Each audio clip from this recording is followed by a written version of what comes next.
Hello everyone, this is Parvez sir. Welcome back to our YouTube channel accountancy with Parvez sir. तो आज class 12 commerce के लिए जो हमारी क्लास है वो है ऑब्जेक्टिव टाइप क्वेश्चंस की क्लास। कई दिनों से ये क्लास हम ले रहे हैं। इसमें अभी हम जो पढ़ रहे हैं वो मल्टीपल चॉइस क्वेश्चन है। मल्टीपल चॉइस क्वेश्चन में कई सारी क्लास मैंने अपलोड कर दी है हमारे यूट्यूब चैनल पर। तो आप जल्दी से जुड़ जाइए और प्लीज़ जल्दी सब्सक्राइब कर लीजिए हमारे YouTube channel accountancy with Parvez sir. चलिए करते हैं क्लास स्टार्ट आज की। तो मल्टीपल चॉइस क्वेश्चंस में आज से हम स्टार्ट कर रहे हैं। आज क्लास में 70 से क्वेश्चन स्टार्ट कर रहे हैं, ठीक है। चलिए चलिए इसको यहाँ ले लेते हैं। देखिए आज का जो क्वेश्चन है हमारा 70 से स्टार्ट हो रहा है। The amount forfeited on shares is transferred to which account. जो शेयर फोरफीट किया जाता है कंपनी के द्वारा, तो उसका जो अमाउंट होता है वो कहाँ ट्रांसफर किया जाता है। क्या क्या ऑप्शन है? Share premium account, share forfeiture account, share application account and share call account. कई सारे न्यूमेरिकल क्वेश्चन किए हैं हमने।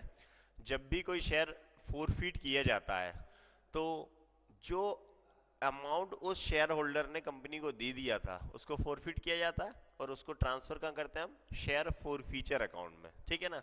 क्या एंट्री करते हैं? आपको एंट्री भी याद होगी। सबसे पहले हमने उस शेयर की फेस वैल्यू को डेबिट किया जाता है, शेयर कैपिटल को हम डेबिट करते हैं।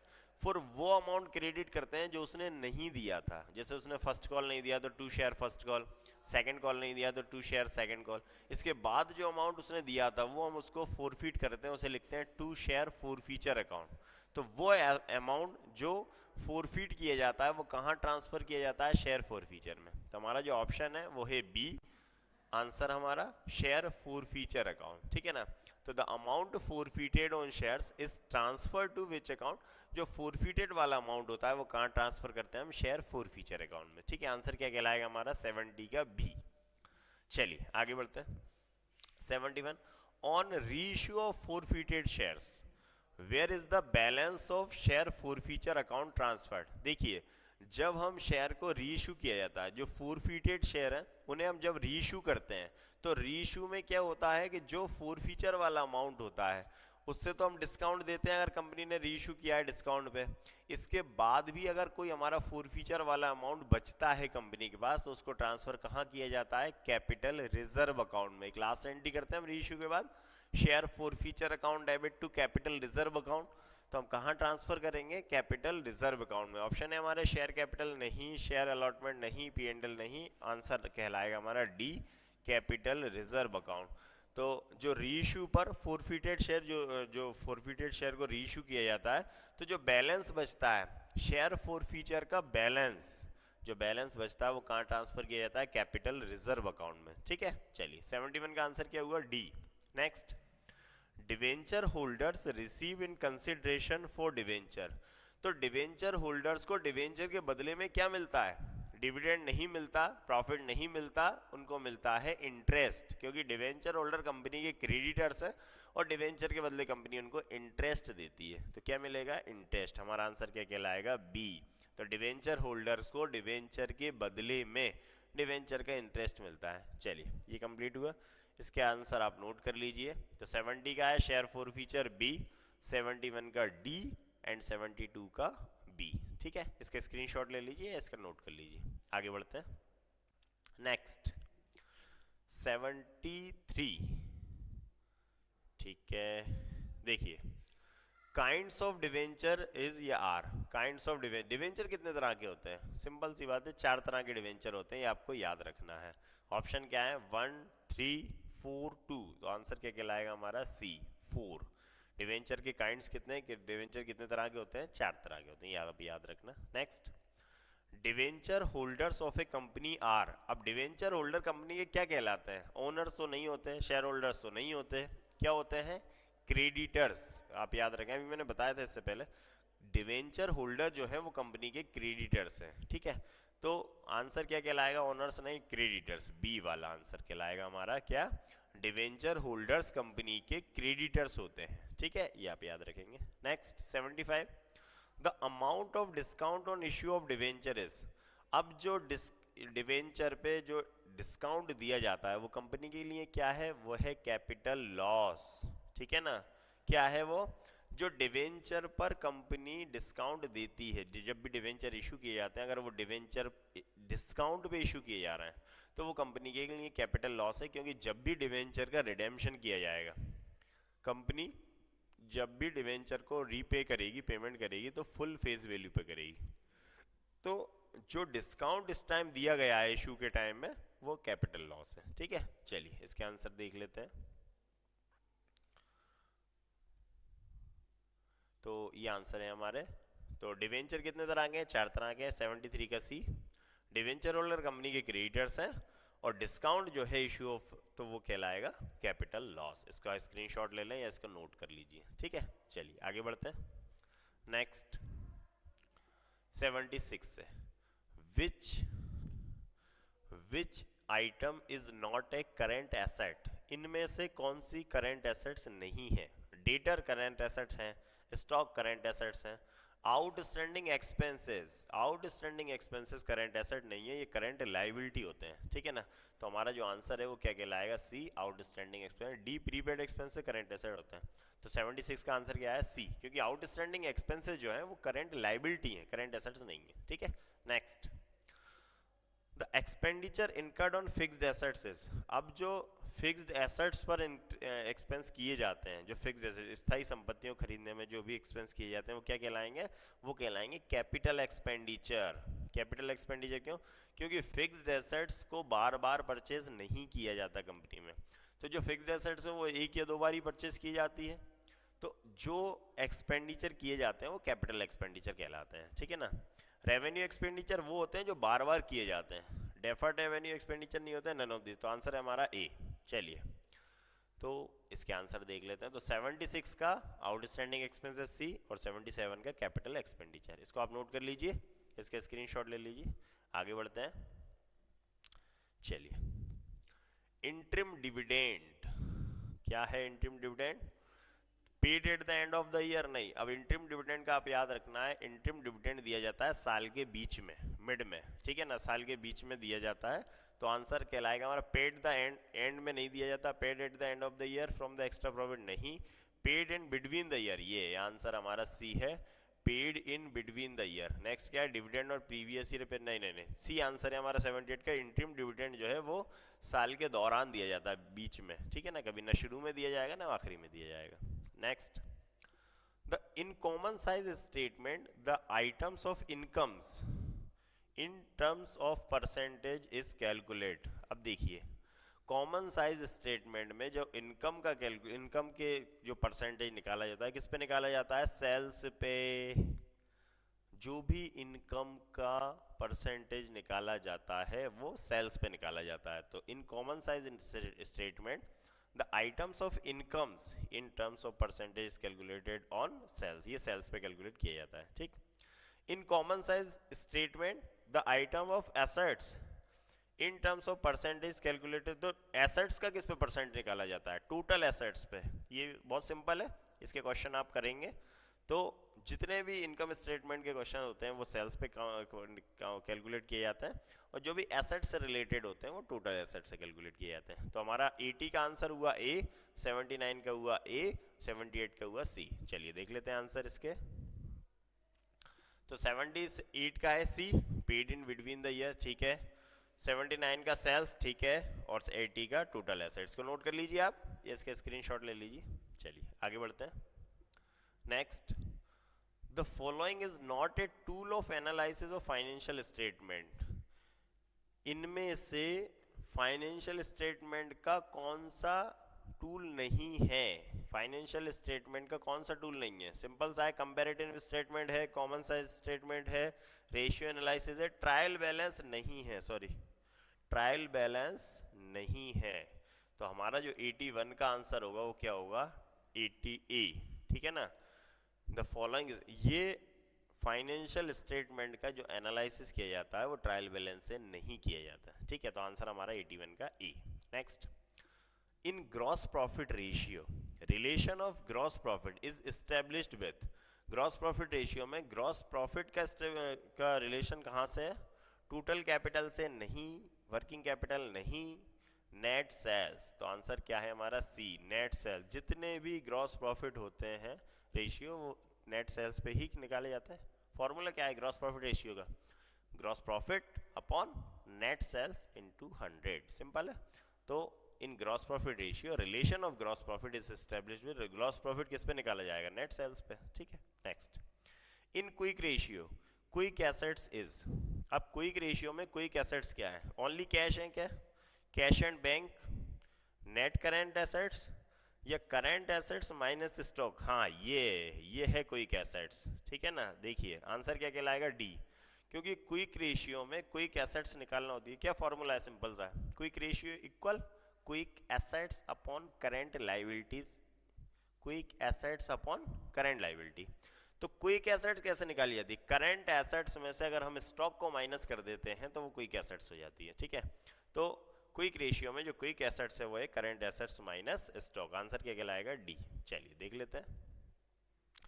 तो 81 का ए ट्रायल बैलेंस, ठीक है, 82 का नेट सेल्स, ठीक है, और 83 का D current asset minus stock, ठीक है। इसको आप नोट कर लीजिए या इसका स्क्रीनशॉट ले लीजिए। आगे बढ़ते हैं।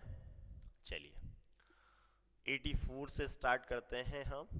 The standard of quick ratio is, the standard of quick ratio. अब क्विक रेशियो का स्टैंडर्ड क्या है? 1:1, 1:1, सिंपल है। आंसर है बी। करेंट रेशियो का क्या है? 2:1, ठीक है। आप याद रखेंगे करेंट रेशियो का स्टैंडर्ड क्या है? 2:1। क्विक रेशियो का स्टैंडर्ड क्या है? 1:1। तो आंसर क्या है हमारा? बी। ये आपको याद करना पड़ेगा। From turnover ratios effectiveness is examined of, turnover ratio में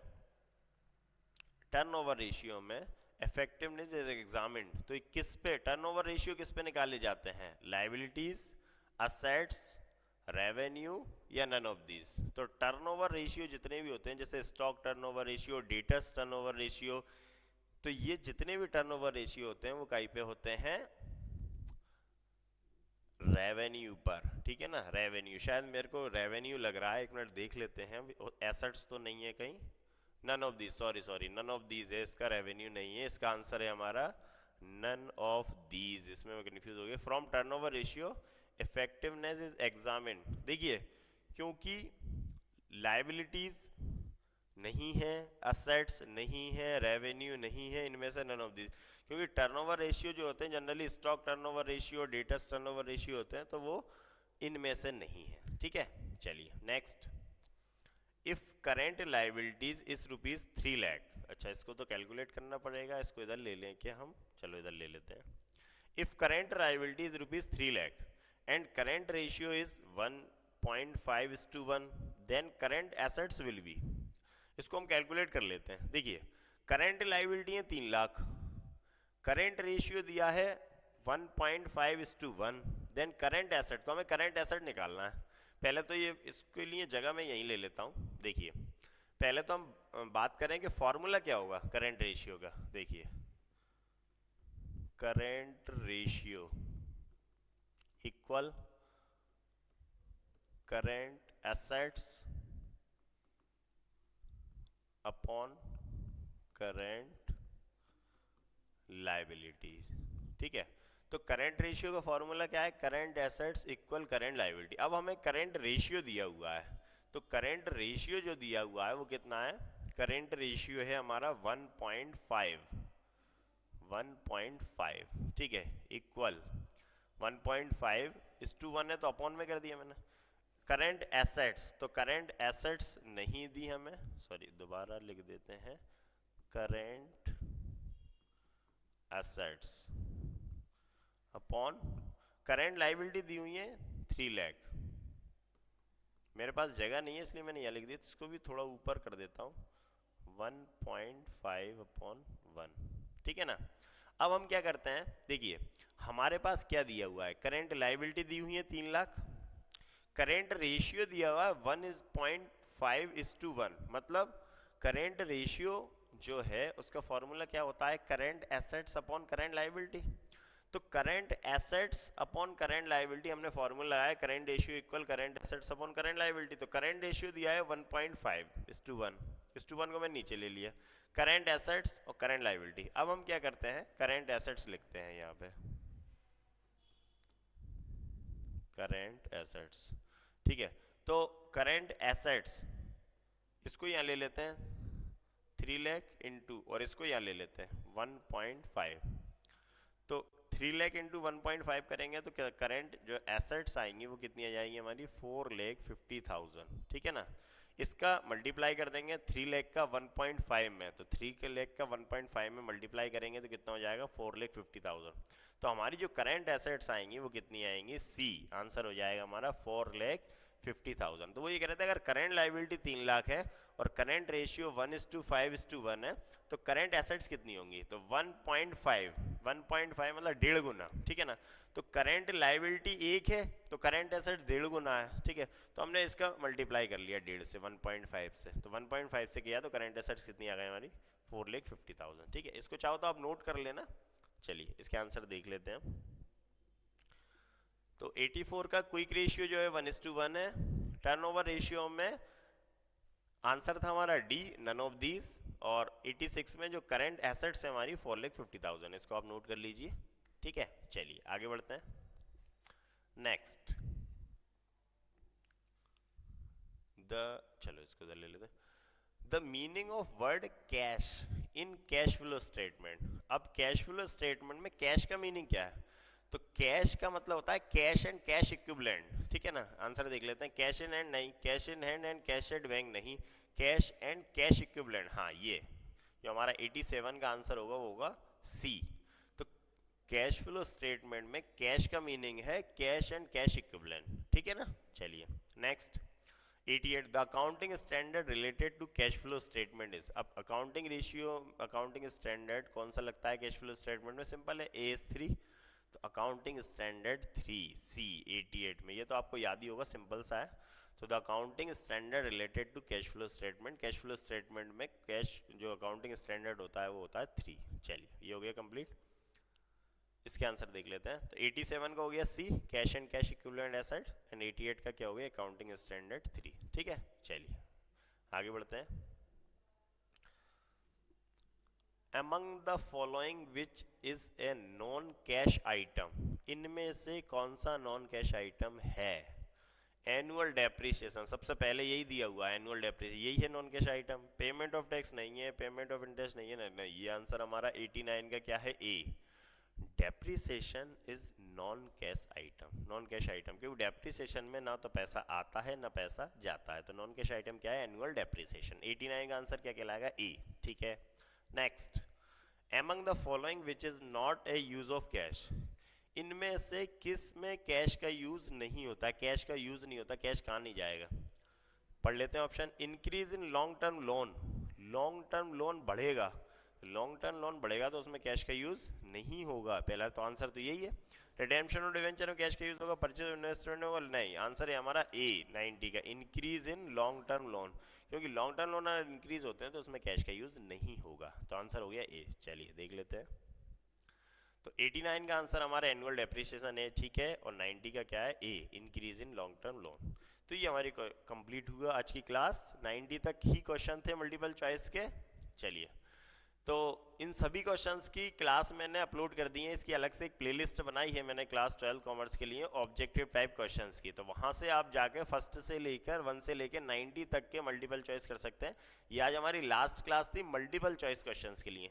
कल से हम नेक्स्ट टॉपिक चालू करेंगे। ऑब्जेक्टिव टाइप क्वेश्चन में 5 चीज़ें हैं। मल्टीपल चॉइस क्वेश्चन जिसे हम चूज द करेक्ट ऑप्शन बोलते हैं, fill up, true false, one word oblique sentence या मैच द फॉलोइंग, ये 5 चीजें हैं। इसमें से हम आज हमने एक चीज कंप्लीट कर ली है, मल्टीपल चॉइस क्वेश्चंस जिसमें 4 ऑप्शन आते हैं, ये हमने कंप्लीट कर लिए। अब हम नेक्स्ट क्लास में दूसरा पार्ट स्टार्ट करेंगे। तब तक आप जुड़े रहिए हमसे और पढ़ते रहिए अकाउंटेंसी।